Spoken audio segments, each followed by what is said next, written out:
are now listening to a Forward Mile Podcast Network production.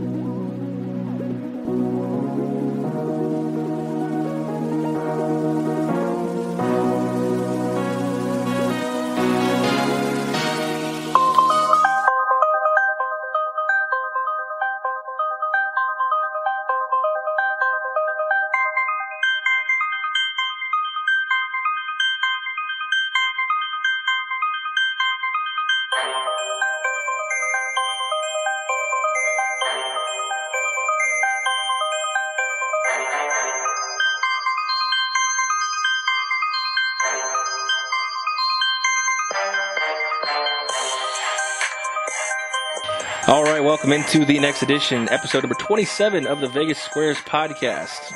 Sitting here in the studio in the round table. Got the whole crew on board today with the producers in studio with a fully charged phone, so that's exciting news. That doesn't happen too often. I got Spike and Anthony on the other two mics. Gentlemen, good evening. Good evening. What's up, everybody? Is it evening? I stopped paying attention to time on the weekends. Well, what do you consider 11 o'clock at night? Is it evening or is it night? Evening. But if I say good night, you guys will just turn your mics off and go home, and I don't think you... Oh, that's the dream. Well, fine. It's just me and Anthony today on today's podcast. Hopefully Spike doesn't blow away on the way home. Some little gremlin has to be home by noon or midnight. Don't feed him. Yeah, exactly. Don't give him water. As he comes in walking in with a bag of Chex Mix. Oh, no, that was you. That was me, yeah.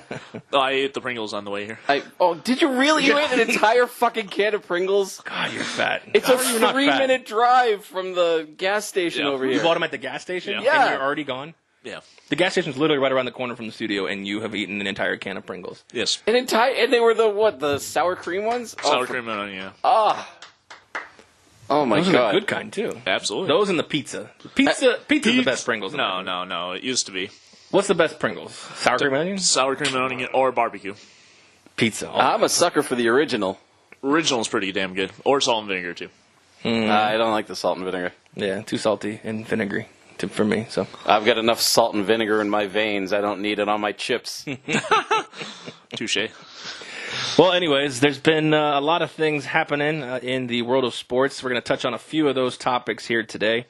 Anything going on, kind of in your world that relates to the sporting world that you've kind of had your eyes on lately?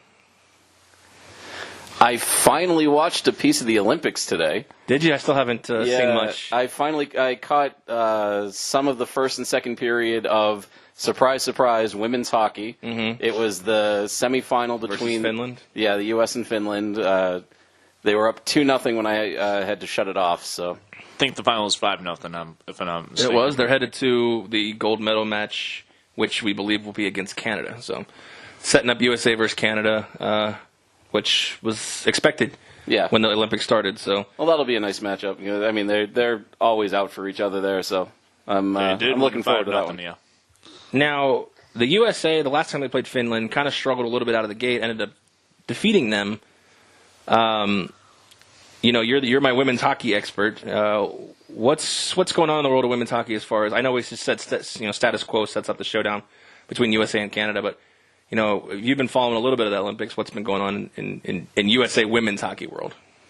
I mean, literally, this is all I've watched of the Olympics. Oh, okay, great. So, so in depth. Yeah, no, I'll follow the NWHL like a fucking madman, but I don't follow for whatever reason. I have just not watched a minute of Olympic coverage this year, except for the little bit that I watched today. I didn't even know that the U.S. women's team was in the semifinals. Yeah, I didn't know it was the semifinals either when they said, and then I was listening on the radio and they said, they're headed to the gold medal game. I'm like, oh, shoot, we're already that far into it. I thought we were still like in round robin play or something. Yeah. Maybe quarterfinals at the earliest, yeah. So now is one of the reasons you're not watching it is the big debate is obviously the NHL players being in it and et cetera, but are you not watching it because of that at all? Yeah, I mean. I know that the women are not NHL players, but you know what I'm saying, just in general. Right. Yeah, if the men had the NHL players on the rosters, I would have made a point to watch the games. Probably not when they were aired, definitely not when they were live, but I would have found a way to DVR them and at least, catch highlights, this, that, and the other thing. Without the NHL players there, I have zero interest in this. It's just, it's if I wanted to watch amateur games, then I'd go up and watch the Memorial Cup up in Canada, and at least then we'll see some actual scoring. Yeah, but isn't there some sense of, with the amateur game, not the amateur games, but with the amateur players, isn't that kind of a more pure games, in your opinion? We do have some former players. I think Brian Gianta is the captain of the team. But,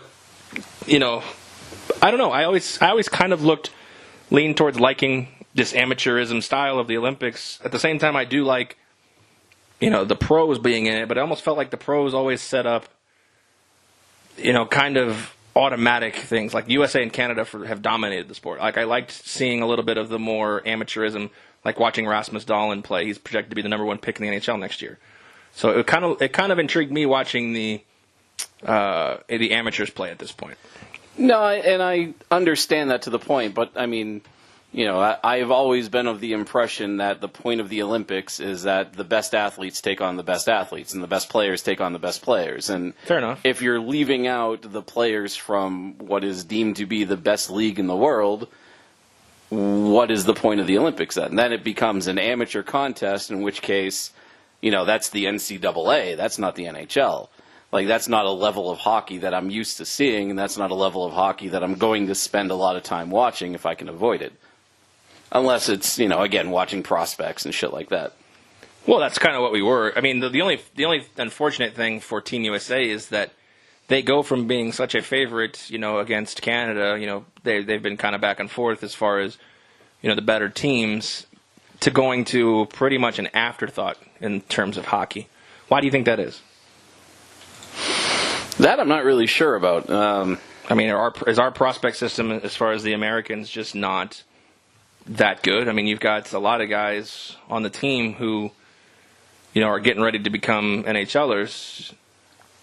It just seems like they're just not very good compared to a lot of these other teams. And obviously the Olympic athletes from Russia have guys like Ilya Kovalchuk, et cetera, on his team. But how old is that guy, like 50? Yeah, he's got to be at this point. I feel like his name's been around forever. In theory, too, do you think the Russian league is that good, or maybe even like the Swedish league or the... Well, the KHL has always been other than the NHL, been the league as far as talent. So, yes, Shipashev's on the Russian team, so there's a nice little... Oh, he passed his drug test. Way to go. He likes the bigger rink. But I'm looking at a lot of these guys who are on this American team. You look at... Ryan Donato's about ready to become a draft prospect. You got Butler, Bork, who are in the AHL systems with Nashville and Washington.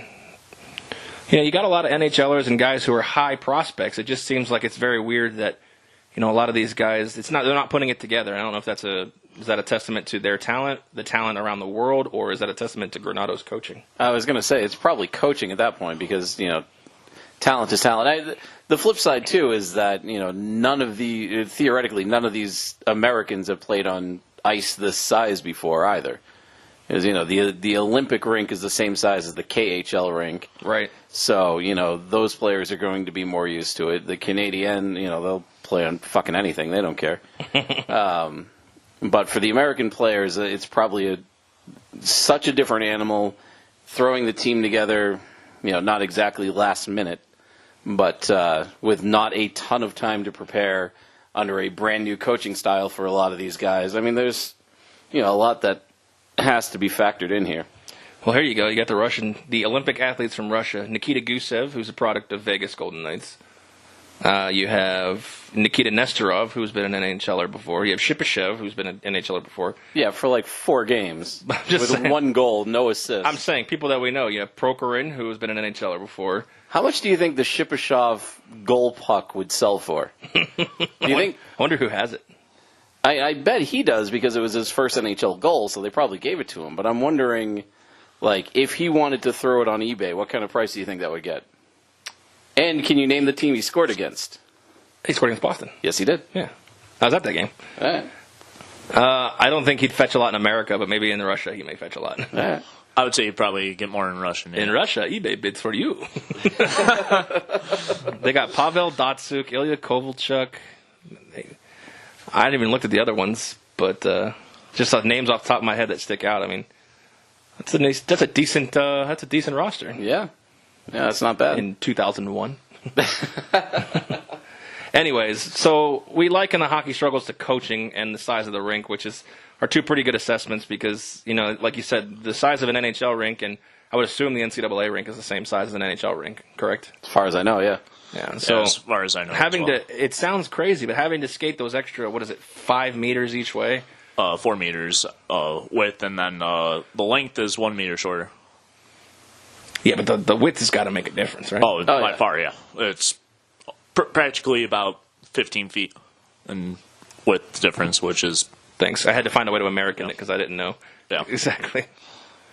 I don't want a meter of cola. Oh, wait. Rounded down, it's 13.4 to be exact. But oh, Jesus. Yeah. Jonas Hiller is Sweden's goalie. Switzerland's goalie. Sorry, I just noticed that. Anyways, remember Jonas Hiller from the Ducks? I absolutely do, yeah. I'm trying to find people that stick out that I recognize. South Korea. Their coach used to play for the Penguins, Jimmy Peck.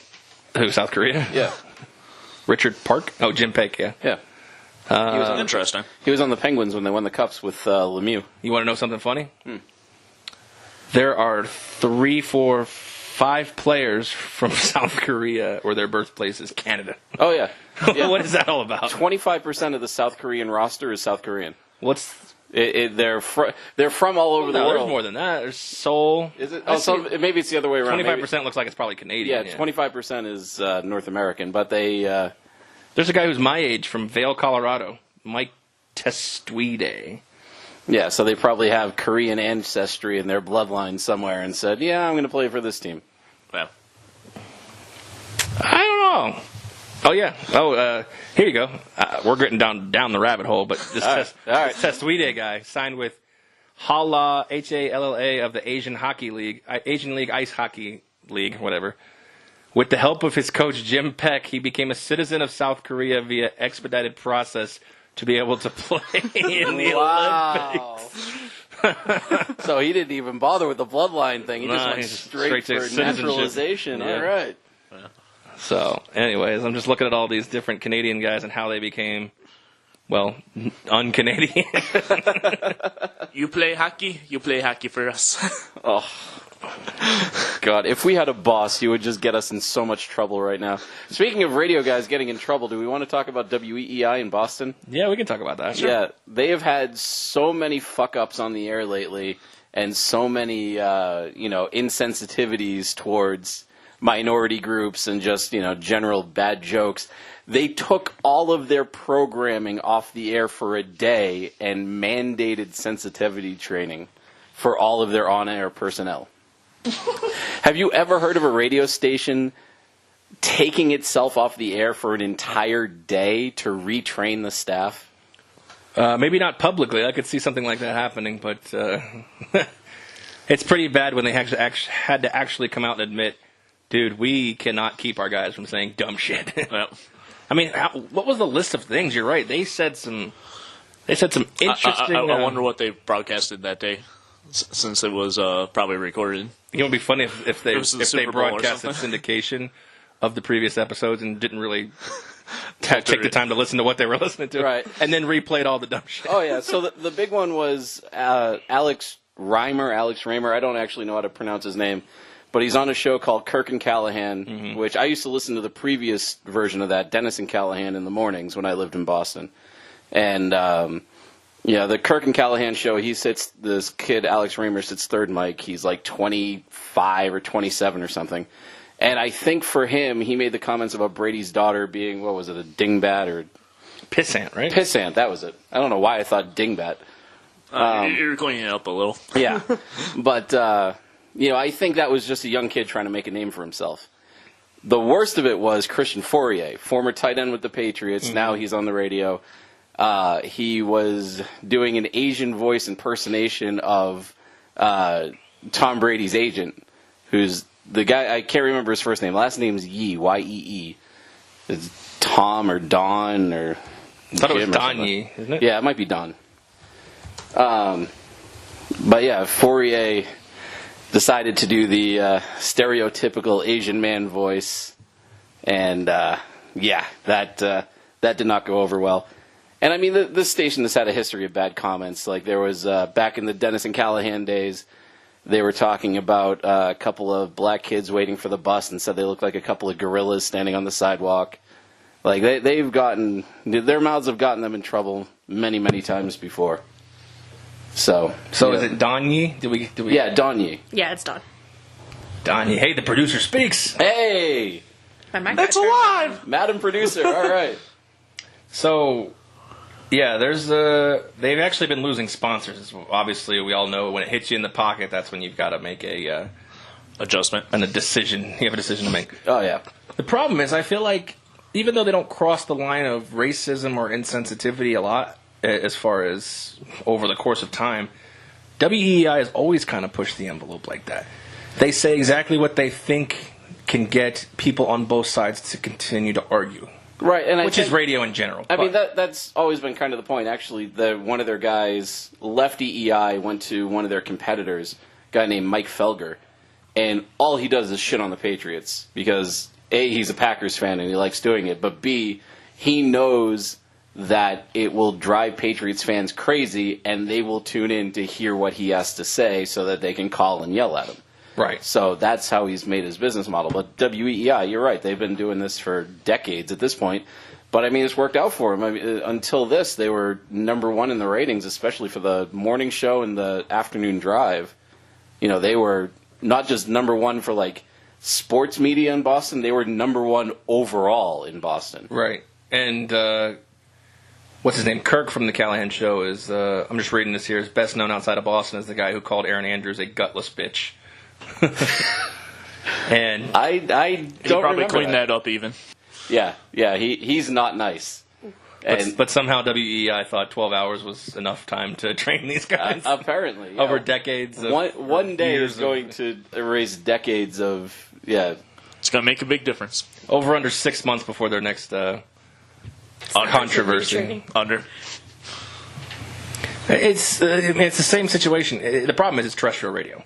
And terrestrial radio still, has the ear of the masses because not a lot of people are subscribers of Sirius or satellite. And when you're in the car, what do you listen to? You listen to radio. I mean, I listen to sports radio all the time. And, Colin Cowherd on my way home from work, he's the guy that's on the radio. And he's the clear-cut case example of a guy who plays the fence to get both sides to basically either agree or disagree with him on the same topics. So it's genius marketing. Maybe sometimes they take it over the top a little bit with gorillas and black kids, but it's inappropriate sports radio, and that's the way you got to sell nowadays. I don't agree with it. It's the same way with TV media. Yeah. They do whatever they can say or get away with to make you react one way or the other. Yeah. And they want to make both sides react one way or the other. So, yeah, it really sucks, and like I said, it's been going on for decades. Do you really think 12 hours of sensitivity training did it? I don't know. We'll find out. Yeah, it'll be interesting to see if they make any kind of programming change after this, or if they just go back to business as usual and just kind of monitor things very, very closely. Well, what becomes of it? I mean, what happens when... I mean, now you've kind of, hit the flashers with the FCC now. What happens if it happens again? Now does the FCC step in and fine them? Oh. I mean, they're self-imposing these things, but realistically, the FCC hasn't come in and said anything that they said was a problem, at least what I've read in articles. Right, and... I mean, that's a good question. Calling Tom Brady's daughter annoying little pissant doesn't violate any communications violation. Yeah, I can't imagine it does. I didn't go to broadcasting school, so I don't know the ins and outs of the business. I only know what I hear, but I think you hit the point exactly on the head right at the beginning. Is that sponsors were pulling out, so the station had to listen. Right. That's where we have the issue. Is once it hits the wallet.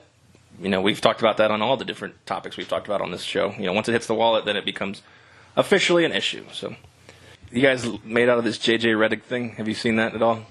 And he says, allegedly, I want to wish all the NBA chink fans of China. So I can't even say it without laughing. Is that bad? Is that racist? Probably. Okay, good. That's what I was going for. That was the angle I was going for. Yes. Thankfully, we don't have sponsors. Yeah, otherwise we'd have to attend sensitivity training. Shut down 12 hours of our programming. Yeah. Anyways, so the alleged saying is, I want to wish all the NBA chink fans of China a happy Chinese New Year. JJ has come out and said it was a Freudian slip, or it was he was tongue-tied when he was trying to say the sentence. many people don't believe him, obviously, because anytime there's a chance to get outraged, by golly, we're going to get outraged. The only Asian player in the NBA, Jeremy Lin, has come out and defended Redick's stance and has petitioned Adam Silver to have mercy on J.J. Redick, saying that he doesn't believe he meant it. What do you think? In my mind, what I see is reaction from Redick is he was trying to say NBA Chinese fans, and then in his mind tried to change it to NBA fans in China. And I can see it upsetting some people, but I think some people are overreacting about this, and I think it was just a kind of slip up of words. Now, what I've seen so far of the overreaction has not been from the Chinese demographic. I haven't seen anything. Most of what I've seen is, I'll be honest, based on social media, Twitter, Facebook, etc., and it seems to be most Americans who are creating this big, humongous issue about it. I'm not saying it's not wrong, I just think that the overreaction and the outrage seems to be misdirected or coming from the wrong branch, in my opinion. Am I crazy? I mean, this is the first I'm hearing about it, so I haven't seen any of the social media posts about it or anything else. Anytime I see anything that has to do with the NBA or an NBA player, I just immediately skip it. But I understand. I think this is a social issue, sir. Right. No, and I understand that, and we have seen this same issue pop up in other facets of sports, and in those, it does seem to be, not the group that is being picked on or targeted, insulted or picked on or targeted. That is the group that is complaining. Right. It does seem to be other groups that are speaking up. Now, whether they think they have to speak up for these other groups because they have the power and the other groups don't, they may not have a voice. I don't know what the reasoning is behind it, but Or some people like to just blurt out whatever they think and get offended easily by everything. Well, that's the beauty of everyone having a social media. Everybody thinks their voice is more important than the next guy. Yeah. I don't know. It's the same thing I see with a lot of the Redskins talk. A lot of the people who seem offended by the Redskins talk are mostly white people. So to me, it seems like, why don't we ask Indians what they think? I don't want to get down that road, but I'm just saying it seems to be on common par. Yeah, similar road, yeah. Hey, look, why don't we ask the people who were directly potentially offended about this what they think? And maybe they have, I don't know. But this just happened, I believe, today or yesterday. There's also the issue with Devontae Smith-Pelly when he was in the penalty box. Did you see that one? I did hear about this one, yeah. Yeah. I actually love him as a player. Yeah, he's a hardcore player. I like him when he was in Anaheim, especially when he was in Anaheim. When he was in Anaheim, when he got traded to Montreal, I was a little disappointed because I had to root for him, even though he was in the Habs jersey. But now that he's with Washington, I feel better about it again. That's just, fans are idiots. And we saw the same thing in, what year was it? 2012, I think? Whatever year it was that Montreal knocked Boston out of the playoffs. It was an overtime goal scored by P.K. Subban, and then Boston Twitter was just the N-word for days. Like, that was all you saw. Yeah. So, fans are assholes is what it comes down to. But at the same time, a lot of these fans are, people too. So are these fans the same ones who can sit there and call P.K. Subban an N-word or tell Devontae Smith-Pelly to stick to basketball? Are these the same fans that are getting outraged by something else like, I don't know, flavor of the week, gun control? How can you sit here and say this and then, say this about one subject and then have a completely blind viewpoint of another subject? It seems like everybody is only offended or outraged on their centralized topic, and everything else they don't mind being clearly insensitive about. I mean, you are going on the, I think, ill-informed assumption that people have a linear political view. I think that so many people now are compartmentalizing everything that they can feel one way about one issue, another way about another issue, which should be political polar opposites, but for them, in their mind, it's just gut reaction. That's what they're going with. Right, but at the same time, you're saying I can feel one way about this issue and sit on the other side on this issue, but yet I have to be generalized into one of the two-party systems. I mean, you don't, because there's other parties. There's other parties, but we look at a bipartisan relationship of Democrat and Republican. We're not going to get down to politics. What I'm saying is that it seems like you're right. Every single issue, you can have an opinion on both sides and not be umbrellaed into one side. But at the same time, if you are identifying yourself as one side, you identify yourself like a Republican who's conservative automatically has been identified as a person who hates abortion. Is it individual topics? And let's get back to sports. Is it an individual system here where we, every time I see something like this happen, it's like, oh, well, don't speak for all of the fans. Well, and then you have some people who are like, oh, well, Chicago fans are pure horseshit. Well, because of these four guys. Well, then you have the guy on the other side. Well, you can't speak for all of us fans. Yes, we have idiotic fans, but when you keep doing things like this, doesn't it tend to speak for the general nature of your entire organization's fan base? Hashtag stereotypes. Philadelphia is a perfect example. When Philadelphia won the Super Bowl, everybody said, how are they going to burn that place down? That didn't just come out of nowhere. We don't just go, oh, we'll see. Let's see. Philadelphia is probably a good town to burn their own shit. No, they're years and years of being complete and utterly classless individuals. Maybe not all of them. And that's the thing. The other Philadelphia fans who consider themselves good will go on to these social media sites and defend their brethren, I guess you could say, for lack of a better word. It's not all fans are like this. Well, maybe you good fans should maybe consider speaking to these guys who were hurling. What did he hurl exactly? They said basketball to Devontae, right? They just said you should stick to basketball? I didn't even see what the comments were because, and this is part of the problem, that whenever we have a situation like this, is that the media, God, I was going to just say the media whitewashes things, but that's probably the wrong word to use. Oversells, kind of. No, the media the media over censors it. They want to protect the people. They feel like they are going to be. Do you think by over censoring it, they're telling us what to think? No, I think that because if I don't know exactly what was said, how do I form my own opinion? Exactly, and I think that's part of the problem is that that there's news to be reported, so report the news. Don't give us a watered-down version of the news because you think somebody might get offended reading words that are paramount to the story, like to the understanding of the story. Well, that's also implying that the fans and in your natural belief system, if you're implying that these statements are racist, you're implying that basketball is a black sport. It's a fair point. I mean, yes, predominantly players in basketball are black. Predominantly players in hockey are white or foreign. Still white, but if you're telling me that they were screaming "stick to basketball, stick to basketball, stick to basketball," you're implying that. Producer's shaking her head. Is that not what they were saying? No, according to the post that's been all over the news, they're just chanting basketball over and over. Just chanting the word basketball. Chanting basketball. So now just chanting the word basketball. So now chanting the word basketball has now been deemed a racist comment. Yeah.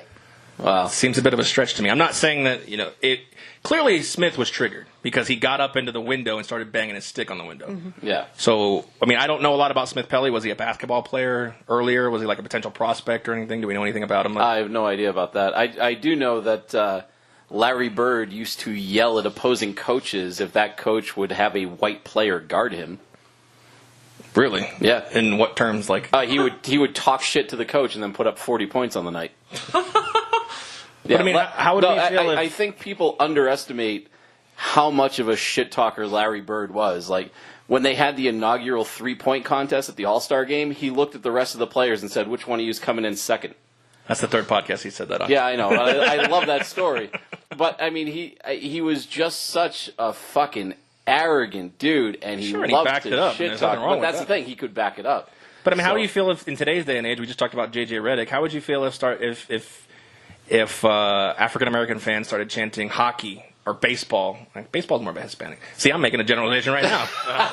But how would you feel if African-American fans went to a basketball game and started chanting hockey to J.J. Redick or to, God, who else is white in the NBA?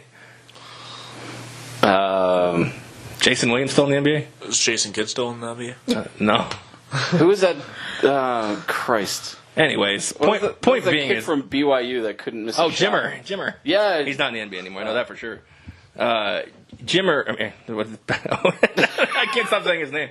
But how does the world or the media react in that? Is that not okay, or is that okay? Is it reverse, or what? I mean, does JJ Redick have the freedom to get upset at something like that? I don't know.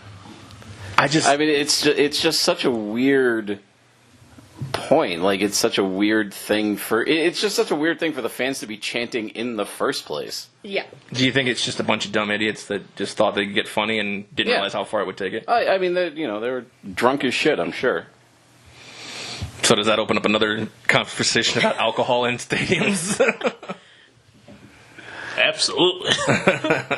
Oh boy. Anyways, I don't agree with what was said. It just seems like we have these issues that are sensationalized quite much more frequently now at this point. And I don't know what the solution is to that. I mean, you can play the hockey is for everyone card until you're blue in the face, but apparently, according to 4 idiotic Chicago Blackhawk fans, hockey's not for everyone. So, I don't know. Anyways, we'll move on from that. Let's continue into hockey, though. Like, we're potentially looking at the 32nd franchise here, and Spike, you've been kind of keeping track of this, and Seattle officially applied for expansion into the NHL. Yeah, so they submitted the expansion paperwork. They submitted the $10 million fee that goes along with it. They had the mayor's, blessing. They have the stadium. What is it? What's the name of the goddamn stadium? Key Arena. Yeah, the Key Arena. Yeah. They've got that going. So it looks like they have a solid bid moving forward. Now it's just in the hands of the NHL if they want to allow the same kind of process that Vegas had, which was open up a season ticket drive, see how many tickets you're willing to get, and then essentially put a floor as to the minimum number that they would need in order for the NHL to consider expanding for a 32nd team. And for Vegas, it was, we had an arena that can hold 17,500, and they needed 10,000 season ticket deposits in order for the league to consider it, and they hit that. It wasn't quick, but they got that number. Relatively pretty decently fast, yeah. It was in like 4 or 5 months, wasn't it? When they got the full. It was just under half a year. Yeah, and that was part of the reason that a lot of, especially Canadian fans, were giving us shit, because when Atlanta was moving to Winnipeg opened up their season ticket drive. They completely sold out in 20 minutes. Well, it's Canada, too. It's Canada, and they knew they were getting a franchise. With Vegas, it was, you have to put money down, and if we get a franchise in 2 or 3 years, then that money gets applied to the season tickets. If not, we have to hope that this person who has never done a lick of business in Nevada to begin with is now going to turn around and refund that money in a timely manner. Fair enough. It says the Seattle-based ownership group Oakview Group, OVG, which is CEO Tim, I'm going to butcher his name, Lewicki, investment banker David Bonderman, and Hollywood producer Jerry Bruckheimer were the driving forces behind this bid. Ooh. Bruckheimer? Yeah. I didn't hear that. Well, Bruckheimer was a big deal as far as trying to get a team to Vegas, too, before this group right now with, I think he was trying to get Arizona to get moved back in the day in the early 2000s. Or not early 2000s, the early 2010s. So I guess he's making another step in the NHL ownership process. Well, here's something interesting, too. 13 possible names have been registered to Oakview's group just within the past couple of days. That is true. The Kraken. It'll give you some ideas as to what their name's going to be, though. Yeah, and if you get a chance to take a look, listen to one of our snippets where we talk about all that in it. So the expansion application includes. Sorry, we have a whole thing about that. Here, I thought I was providing Breaking something, news. Sorry. Well, kind of is.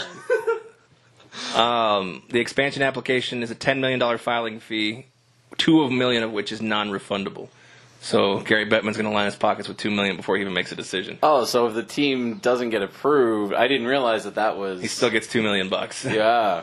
No wonder why they nicknamed him as the Weasel. I would say it's a bad look for Gary Bettman, but I mean, I feel like that's his middle name is Bad Luck. So. Yeah. Well, he doesn't give a shit. Looking at his picture right now, he looks like a freaking weasel. The new price for joining is now $650 million. Does that even really matter to Seattle at this point? I mean, No.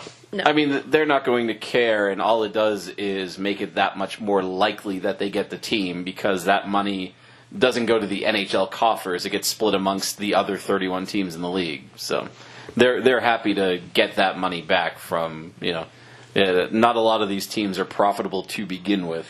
And now remind me, T-Mobile was built primarily or mostly or completely on private funding? Completely on private funding. Okay, so Now we're looking at OVG, this Oakview Group, putting up $650 for the team and also projecting another $600+ million for the renovation of the arena to make it suitable. So we're talking about $1.2 billion. Yep. And I don't think Foley had any input in the arena, correct? It was AEG and it was AEG and MGM, and he's just leasing the arena, correct? Yeah, essentially. So, that's both good and bad for him because it means he didn't have to put up his own money to help build it, but it also meant he didn't get a say in how it was built. I think they built the arena with hockey in mind, right? Because all the rumors were swirling around that we were going to at least apply for a team. We always had the Kings preseason stuff that was going on here, and there was more and more talk about it. So hockey was certainly in the plans, but I don't think Foley had any input into the arena. Well, even looking at the stadium, I mean, even if it was never a hockey arena, it still looks pretty good for a concert venue. The way that it's kind of steep up like that. Yeah. I mean, you and I both sit in the upper deck, and there's not a bad seat in the house. We sit in the second to last row in our section, and I can see the entire arena clearly. The only issue I've ever had is sitting behind the goal when a lot of people like to lean forward. Mm-hmm. But other than that, I don't really feel like there's a too bad of a seat in the arena. So, kudos to them. I don't know what Foley's plans would have been, but looking at it from a concert venue standpoint, I think they build it pretty perfectly, and I think that's going to be kind of the future of these type of arenas. Yeah, I think it's suitable for multiple events, whether it's concert venues, hockey games, basketball games, or like wrestling arm. Yeah, I think even without hockey, they were estimating about 150 events in there a year. Yeah. So, I mean, or maybe not 150. Sounds about right. They were estimating a ton of events there every year. Well, you figure if there's 150 plus 44 home games, you're talking close to 200 events a year. I would say that's pretty likely, yeah. It's a pretty likely story. I don't know what's going to happen when the Raiders thing is built, if those are going to take any of those events away. It might take some of the bigger venue. Probably some of the concerts, but... Yeah, but I mean, some of those concerts may be able to sell 18,000 seats, but not 60, Yeah. Like when Beyonce comes, she's not selling 18,000, she's selling close to max capacity of a football stadium. Yeah. But a guy like George Strait's not going to fill a football stadium. No. Or Garth Brooks might, I don't know. I don't know. I actually went to dinner with somebody who went to one of the George Strait shows. She got the worst seats in the house. They were $300 a pop, and he played there 2 nights. Both nights were sold out. Could Bruno Mars fill a 60,000 seat stadium? I would say pretty close to full. Oh, she's the fan too. Oh, she's saying no. You don't think... What are you basing that on? Just gut feeling? Well, just the fact that he can't even fill the Park Theater. Oh, he didn't. He didn't fill the Park Theater? On a nightly basis. No, not on a nightly basis. Well, a nightly basis is different. When you're playing a reoccurring show, it just depends on the... Well, he's not out here that often. Or maybe a 2-day window kind of venue. Yeah. Interesting. He plays little 3-day stunts, and he didn't fill all the seats. Oh, interesting. Huh. There you go. Yeah. I figured a guy like him might be able to fill it. I would lean towards like 85-90%. Even Brittany couldn't. Now, I think Brittany in 2000 could fill a stadium. I remember a lot of years when I lived in Tampa, we would go to the Kenny Chesney concert at Raymond James where the Bucks play, and he'd fill that whole 80,000 seat stadium. Jeez. No problem. Why would you go to... I love Kenny Chesney. He's great. What? Good talk. Fuck kind of people am I dealing with here? Well, he calls you Skype, so... Yeah, fair enough. Door's unlocked. You can go. Anyways, getting back to this, I mean, I would assume that these OVG, the Oakview Group, when they're putting this $600 million renovation to, I'm guessing, it doesn't say in this article specifically that they're going to actually own the arena, but their intention also is to bring an NBA team back to Seattle as well. So have to keep an eye on that and see. Obviously, if you're familiar with the NBA, you know that the Seattle Supersonics played there, and then they moved to Oklahoma, right? Oklahoma City. Yeah. Correct. When was that when was that? That seems like such a long time ago now. God, I have no idea. I go to you for my NBA knowledge. Crack research I'm staff. going. The only thing I know about the NBA is that Larry Bird quote and an Antoine Walker quote. What's the Antoine Walker quote? They once asked him why he took so many 3-point shots, and he said because there's no 4-point shot. That's like the old Woody Hayes question. It's like, why did you go for 2 against Michigan? Because I couldn't go for 3. They moved in 2008, after the 2008 season. 2000. So, not even a decade ago, really? Wow. I felt like it was longer than that. So. Yeah, so do I. Yeah, an airplane, no, goddamn it. Anyways, so that'll be. I would think it's pretty much a done deal now that they've officially applied for an NHL franchise. Yeah, there's no reason to think that this would get denied. The team or the league should want to go to 32 teams. They've seen the success of Vegas, so they know that expansion is feasible, and they're not going to have a team sitting in the basement for a decade before they get good. And then, they'll keep the rules for the expansion draft relatively the same as they had before. So they're going to make this, the same kind of spectacle that they had in Vegas. They're going to make the team as good as they can, so that way they can stay out of the basement, get fan interaction, get the team some money back. Because let's face it, $650 million's a good chunk. Yeah. Now I know I've asked you guys both about this, but I'll ask the producer Desiree, since she's the hockey buff as well. Oh boy. They're the 32nd franchise, but we know they got to go in the West because obviously geographically. So, Des, what do? You put them in the Central, but they're on the Pacific Ocean, or do you put them in the Pacific and move somebody over? Put them in the Pacific and move someone. So who do you move?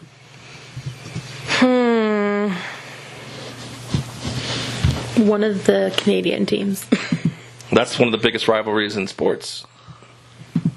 Calgary and Edmonton. Biggest rivalries in hockey. Well, they're close to each other, aren't they? I'm horrible with Canadian geography, by the way. Yes, they're within 2 hours of each other. Okay.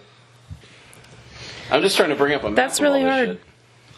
It is really hard. It's kind of one of the ones we debated on another podcast before. It's like Arizona or Colorado makes the most sense to move to Central, correct? Well, yeah. Arizona. Yeah, Colorado. And that's kind of the thing is that... Or Colorado's in the Central, Yeah, excuse me. Colorado's in the Central. I meant Arizona makes the most sense, correct? Or Edmonton. Arizona, Calgary, Edmonton are all basically in a straight line, north to south, at least according to the map I'm looking at. I don't have latitude and longitude on here. But I feel like you got to keep that Pacific rivalry, right? Yeah, you kind of do. So, Arizona makes the most sense. Now let me throw a curveball at you. Would you move Calgary and Edmonton to the Central and move Colorado back to the Pacific?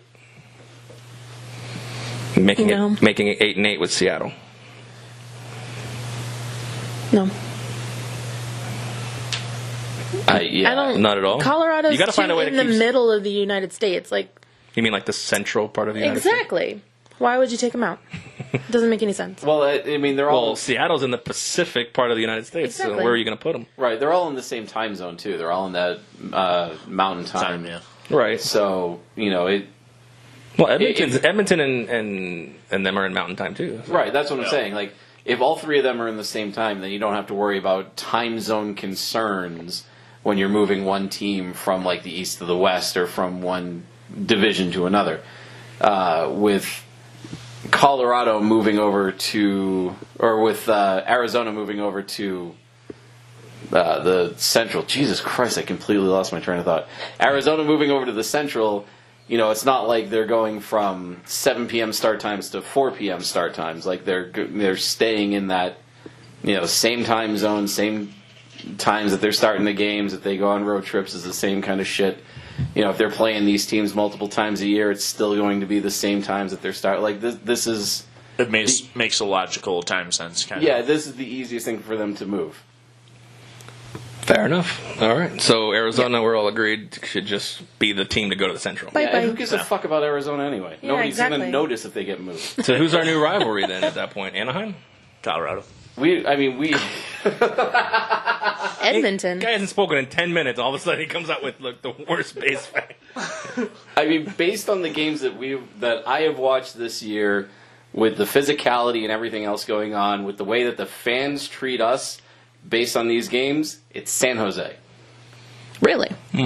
Yeah, because in the two of the games that we played against San Jose, their fans are 100% convinced that the league has told the refs to throw the games in our favor because they've had some shit calls go against them.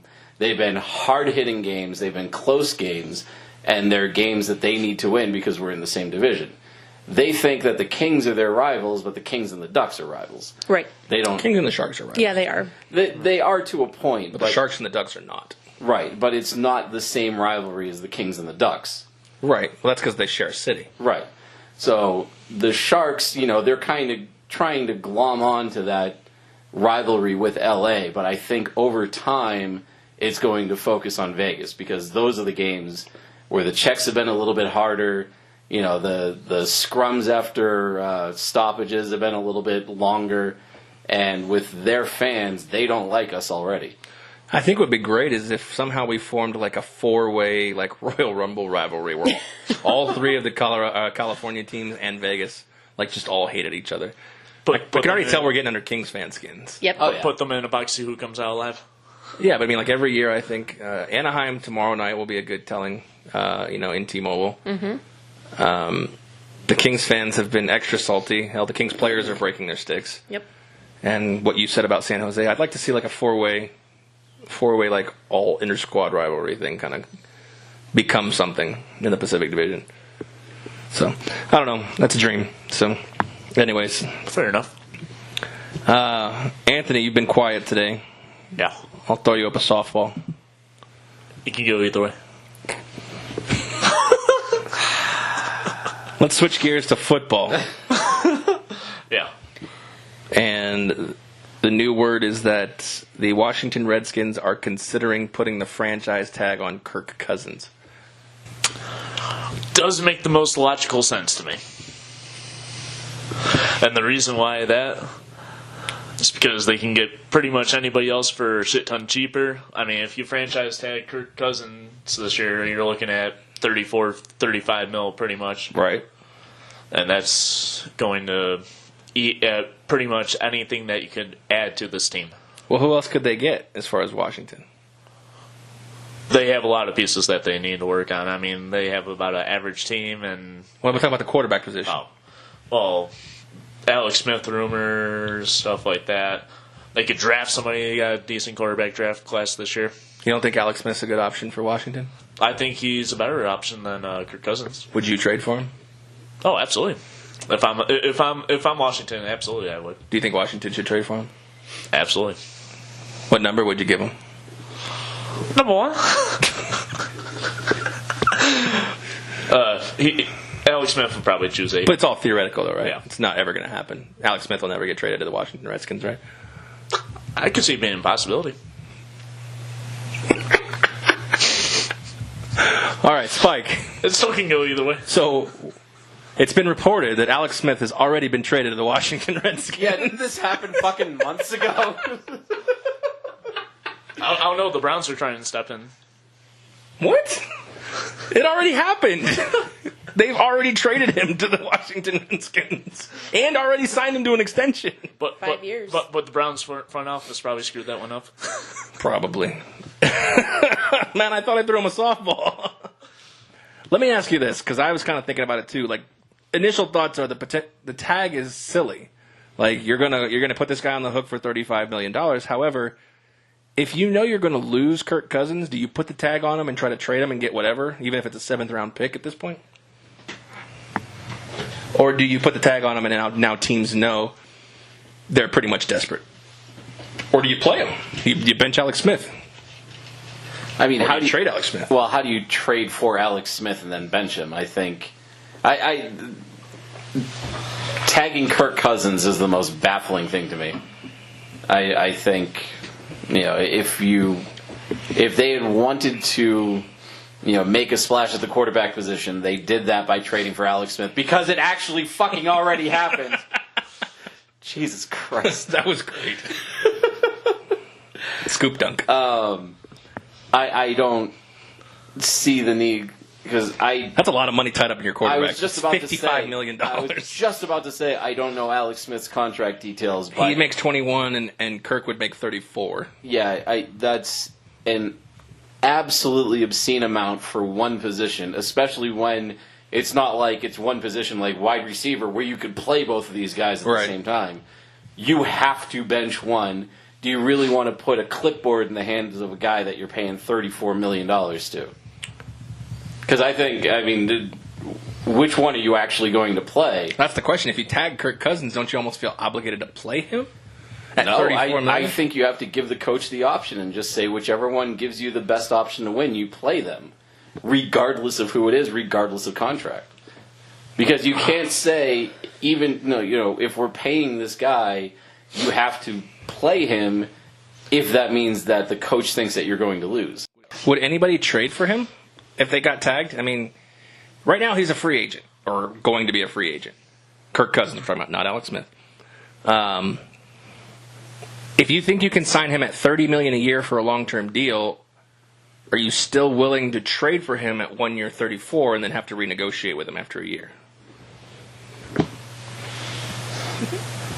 Oof. You don't have to fight with anybody. You can kind of offer up whatever your best offer is to Washington. Because let's face it, you're signing a 1 year tender, $34 million. But now the Arizona Cardinals can come in and say, we'll give you number 2 this year, or our second round pick this year.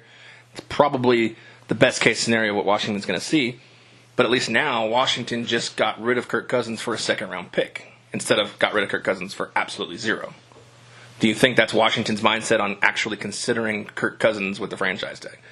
Thinking even if we get a 7th round pick for this guy or a conditional pick, it's still better than letting him walk. But is it worth that $34.5 million gamble if nobody takes him? If nobody takes him, you're on the hook. But if somebody takes him, you're not. So that's a huge gamble because now, if nobody takes him, you're stuck with a $34 million either backup quarterback or a guy who doesn't want to be there. Yeah, he's already filed a grievance with the NFL because of this. If I'm at any other team, I'm not going to trade anything for him because he's probably going to be stubborn after the franchise tag to negotiate a contract. Well, the person who hasn't really come out and say where they want to go has been Kirk Cousins. So all these teams are kind of in the dark at this point. Denver would be an obvious situation to go to because they're pretty much a quarterback away from being competitive again. Arizona, maybe chance to play with Fitzgerald one more year. Or maybe the Jets or something. Yikes. My point being is that since Kirk Cousins really hasn't given anybody a list of places he's interested in, I could foresee anybody who seems interested, like Arizona, who doesn't want to have to compete with these other teams. Like, if I'm Arizona and they re-sign him to the tender, I could say, hey, look, Kirk Cousins, even for 1 year, is worth a third-round pick. If I get Kirk Cousins and we go to the NFC Championship or the Super Bowl or win a Super Bowl, even if that 1 year, it's successful, correct, for a third-round pick? Oh, absolutely. Yeah, definitely. And I think part of the gamble is, everybody seems to be thinking that the market is more viable than it is. We were talking about EEI before. A lot of the callers on there after the Jimmy Garoppolo trade were furious that Belichick only got a second-round pick for Garoppolo. Right. It's never been reported that a first-round pick was ever offered or any kind of better package was ever offered for Garoppolo. So if the second-round pick was the best thing that was out there, then Belichick got the best value for that. Whether or not that same kind of market exists for a Kirk Cousins making $34 million, that I don't know. Do you think Washington is just dumb enough of a franchise to make this move? I would say so. Because what happens, like you said, if it blows up in their face, how do you live with a guy who if you're saying Gruden would not make him a starter? Because, let's face it, Kirk Cousins knows the offense, and this is Gruden's last season, if he doesn't perform, I would imagine. No? He's got to be on the hot seat. Yeah, I think you're right, especially with his brother coming back in the league. So now do you go with a guy who knows your system in Kirk Cousins, even at 1 year, $34 million, or do you start from the bottom with a guy who doesn't know your system, doesn't know the weapons around him, in Alex Smith, and you got one shot? I think you got to go with Cousins at that point, even for 1 year. A stupid but smart thing to do. Put both of them out on the field at the same time. Dual weapons. What? How are they dual weapons? They can't both throw the ball. Have one take the snap and the other one be option. Open option to the pass. Where's his mute button? So you want to completely change the game of football by putting two quarterbacks on the field. Have one lined up as a back. So like basically, a dual back system.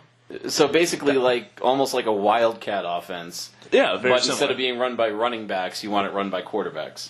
Well, yeah. Run by really fucking expensive quarterbacks. Really expensive and slow quarterbacks. Well, Smith has better legs than Cousins, I would say.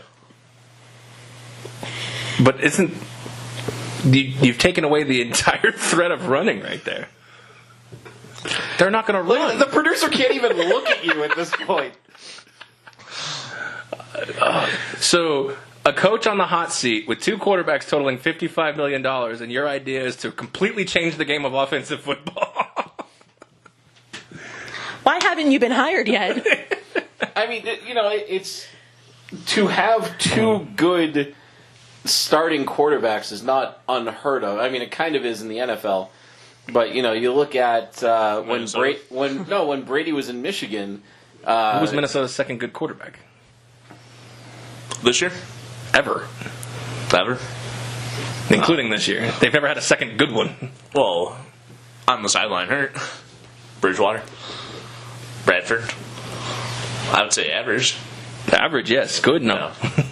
Yeah, but that I actually appreciate that because it gave me time to think of the other guy's name. When Brady was at Michigan, it was him and Drew Henson. Yeah. And then, Brady would start the first quarter, Henson would start the second quarter, and then whichever one looked better played the second half. So Drew Henson did that in the NFL, too, didn't he, with Quincy Carter? You remember that with the Cowboys? I don't remember They had like a 2 quarterback. I don't know if it was Quincy Carter specifically, but I remember Drew Henson was like Bill Parcells' little boy. I remember that, protege, yeah. but he was split in time. I want to say it was Quincy Carter too, but we've seen. I can't think of a scenario where we've seen 2 quarterbacks work ever, especially when they're on the field at the same time. Except for Trey Burton and Nick Foles. What about? Philly special. I want to date back a couple years because I used to watch Jet games when Mark Sanchez was their quarterback, and Team Tebow was their backup, and they used to have him in a special team formation, and they would both be on the field at the same time. Yeah, the difference is Tim Tebow is actually physically fit and could play tight end. He could play fullback. He could play other positions in this league. Right. It was his own stubbornness that kept him out of the league because he was offered contracts as a tight end and as a fullback. Well, that's his decision. I mean, if he didn't want to play anything but quarterback. But the point is, yes, he got run out of the league because he only wanted to play quarterback. Right, but, he was listed as a quarterback if he was on the field at the same time as Mark Sanchez, Mr. ButtFumble, as a quarterback. Then the 2 of them could certainly, there are offenses that could be built around that kind of a scheme. I'm just saying that from that system makes a lot more sense because you had 1 pure quarterback and 1 guy who could do a lot of different things. The system that Token Tony is suggesting, you basically have 2 slow, pure quarterbacks who couldn't catch a fucking cold and who couldn't run. Well, Alex Smith can run a little bit, but if you give the ball to Alex Smith... 3-4 years ago he could have. Yeah, well, I mean, between the 2 of them, if one of them gets the ball and starts running... Alex is running. Yeah, Alex is running, so the defense knows what's going to happen there. So, that type of weapon system doesn't make sense for those 2 particular players. You know what they should do? Oh, God. They should trade 2 first-round picks and I don't know, who's their best defender? D'Angelo Hall or I don't know. They should trade 2 first-round picks for Nick Foles, and they can have 3 quarterbacks in the backfield. Hey, I like it. Then you'll never know who's getting the ball. Anyways. Make them all wear the same jersey number, too. That's really fucking people. Well, I completed my goal. What number does Kirk Cousins wear? 10? 9? I don't know. Alex Smith wears 11, so now Kirk has to wear 11. And Nick Foles wears 11, doesn't he? Boy, we've gotten way off the rails I here. don't know, yeah. I don't even know where to go after that riveting revelation that you just had, Token. I tried to help. Okay, well, if you're Rex Ryan in that spot, who would you rather have, Mark Sanchez or Tim Tebow? Mark Sanchez. Why, though? They both sucked. Someone At least he was a looker. Windy. Someone didn't pay the bills this month, man. The light in the studio keeps flickering on. It's them. that tumbleweed that hits hitting all the... I was just thinking about that when you were talking about the Mark Sanchez, Tim Tebow. It's like, at what point was Tim Tebow not good enough to even supplant Mark Sanchez at that point? Oof. Is Mark Sanchez still in the league, by the way? Yeah, he's third Wasn't he string with the for Bears? the Bears. The Bears, yeah. The Bears, God. Yeah. Pro bench warmer Yeah. and clipboard holder. I remember when he was coming out of I college. wish I was a pro bench warmer and clipboard holder. They make, like, Even 10 Pete times Carroll. more. Even Pete Carroll said he's not ready for the NFL, and yet the Jets took him and fucking started him right away. Oh, come on. They said it. Yeah, that was the big thing. And then the Jets were like, 8th pick? Yeah, we got this. God, he was bad. Yep. Terrible. Well, at least I got him a little plug on the show. Yeah. You know we had no content if Mark Sanchez and Tim Tebow made their way up. Usually follows ButtFumble, though. So far, let's recap. We've had J.J. Redick's a racist. Yep. Women's hockey. Women's hockey. Seattle's got an expansion franchise, more than likely, unless Bettman fucks it up. We've implemented new revolutionary offensive schemes with 2 quarterbacks on the field. Yep. And Mark Sanchez made his way into our podcast. Yeah. You know what? I bet we could My get. God. I bet we could get the actual Mark Sanchez on the podcast because I don't think he's doing any fucking thing else. Nope, he's definitely not. Is Manute Bol available, or is he dead? I'll send him a message now. Yeah, somebody tweet out Manute Bol. Hey, what you doing? Hey, or no, we should. Hey, you up? Oh my goodness! So we should just wrap it up there with all of that. What were we supposed to talk about this week, by the way? I know we had a list, but... There was some doping in curling, which is kind of funny. Let's talk about that before we wrap up. A Russian, ironically, got involved with a doping scandal in curling. Do you really need to dope in curling? No. Apparently you do. Definitively not. I mean, that's... Have you seen our curling team? The guy with the red hat's a fat dude. Yeah. For the mixed team, yeah. That's the thing. Like, you can't throw that stone down the ice, like, super fast. Like, it has to be precise. So doping seems to be the most... logical. Illogical. Yeah. Just to let you guys know, Manute Bol is unavailable Oh? and has been for the past 8 years. He did. Yeah, that'll happen. Maybe we So should- Mark Sanchez it is. All right. Let's tweet out to Mark. I'm going to tweet to Mark Sanchez right now. The real Mark Question mark? Sanchez. Yeah, why not? WYD question mark? Mark_Sanchez, by the way. Oh, I thought it was at ButtFumble. No, that's his location. Under the tackle's butt. That's still one of the greatest, like, terrible plays of all time. Yeah, that made the not top 10 of All the time. past decade, at least. They have the football from that and the photo in the Patriots Hall of Fame. That's awesome. Oh, yeah. And they have a description about what happened. Oh my god. Yeah, it's pretty We fantastic. have to go.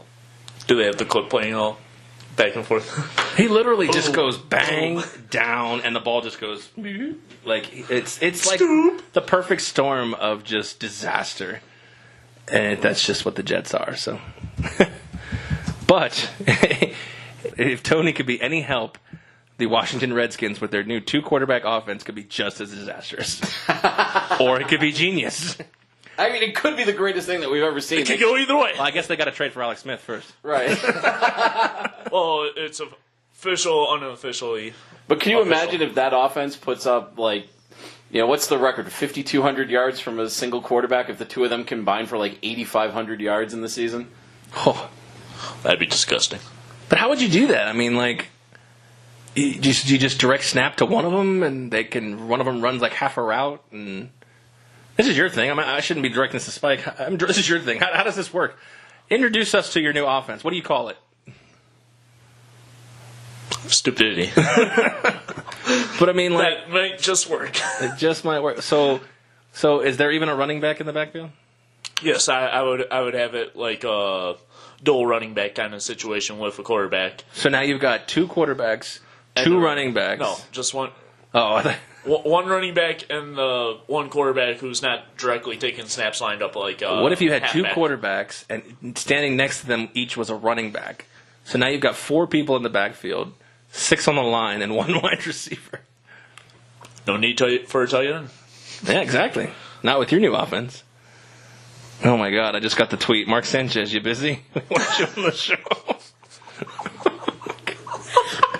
I thought we were serious. No, I'm working on a tweet to him right I already now. got it out, man. It's just taking a little... Oh my God! I'm getting the mention notifications that we're adding Mark Sanchez. Hey, Oh. if we could get him on the show. Holy cow! Stay tuned. Start. Mark Sanchez would be kind of cool on this show. Thank you. That was sarcastic. Oh, I would just die of... Although there is something cool I noticed on Fangirling. 12 Ounce Sports that I should plug since we've got no more content to speak about. Hey, Mark Sanchez, are you available to come on the podcast and talk about the ButtFumble? Well, he was interested when she tweeted. Now he's a good one. I know. No, I keep reading because I think the He way landed right behind the tackle. the way I had to clarify my original statement. We brought it up today on the podcast, and we need an insider's perspective, not like inside the book. First hand point of view. Oh my God! Yeah, that's gonna get a reply. I hope so. Oh, where did it all go wrong? Too bad he weren't wearing those Google glasses at the time. What are Google glasses? It's like a GoPro, but it records everything. Oh, cool. Maybe Alex and Kirk can wear those next year on the field. Oh, yeah. Get an inside look at the disaster that is the 2-quarterback offense. All right. Well, speaking of disasters, it's time to wrap it up. I think it's time to wrap it up here.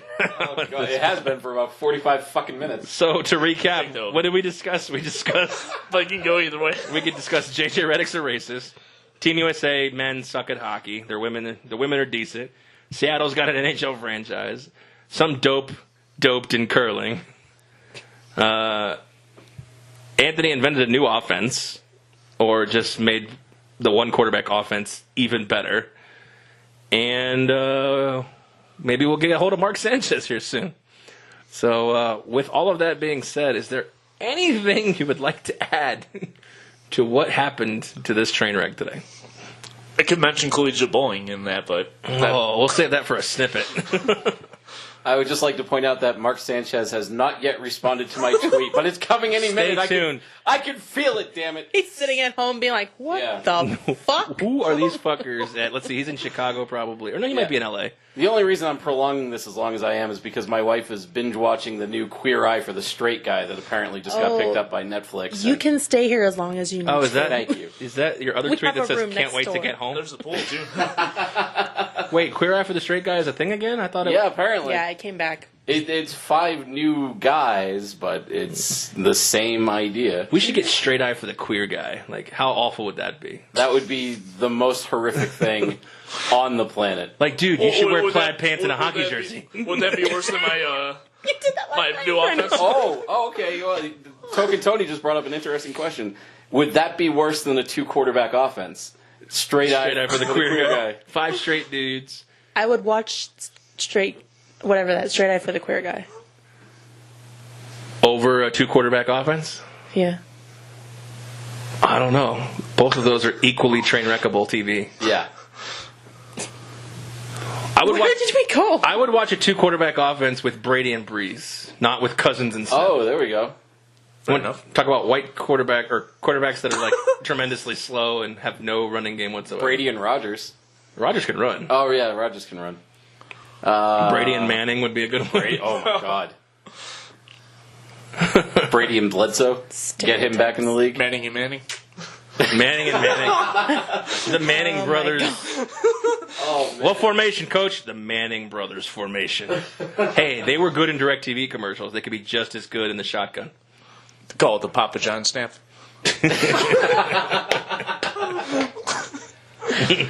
Blue 42. What's Eli doing? Let's get him on the show. Blue 42's at Nationwide. All right, we should shut this down because I'm pretty sure there's been some noise complaints. And What the hell is going on over there? We'll probably be off the air next week for sensitivity training. No. The good thing is we're all the boss, so there is no sensitivity training. So I'm the boss. you're not the boss. This is how easy you're not the boss. All right, I'll wrap that up. The producer's mic has been turned off, and we are shutting her down. I meant to actually make a plug. 12-Ounce Sports Radio, listen to them. They'll be actually interviewing NFL draft prospects throughout the next 2 months on the various shows. So if you're listening to 12-Ounce Sports Radio, be sure to tune in. There's been a lot of different NFL prospects will be interviewing on all of the different various shows, so that'll be pretty cool to check out. So anyways, we're not one of those shows because we're on the West Coast, and I already contacted them, and they said, we're not coming on your time. So anywho, why are you looking like that? That's fucking rude. I know. I said, hey, can they come on at 9? And they go, yeah, that's great. Oh, wait, that's midnight our time. So I said, all right, fair enough. So God damn. maybe if they're in Vegas training or something, we can get them to come over here into the studio. That'll work. That'd be pretty sweet. Yeah. And Mark, if you're out there too, Mr. Sanchez, we'd like an insider's perspective of the butt fumble. Not actually in the butt, but what? Anywho, let's shut her down for the third attempt. I'm not even going to... Producer's here, her mic's off, we shut her down. Token Tony with his informative opinions and revolutionary style offenses. Did he respond? Not yet. Oh, damn. Waiting for it. I haven't even gotten a And like on it Spike, yet. the Twitter master, who is adding Mark Sanchez as fast as he can. Yeah. You know what? I should follow him, too, so that way he Yeah, gets be a 2 good one. notifications. Slide into his DMs. Ooh. Anyways, we'll keep you updated on the Mark Sanchez progress on Just Twitter. don't go too deep into it.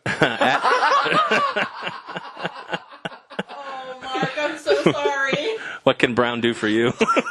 All right, we're out of here. Good night.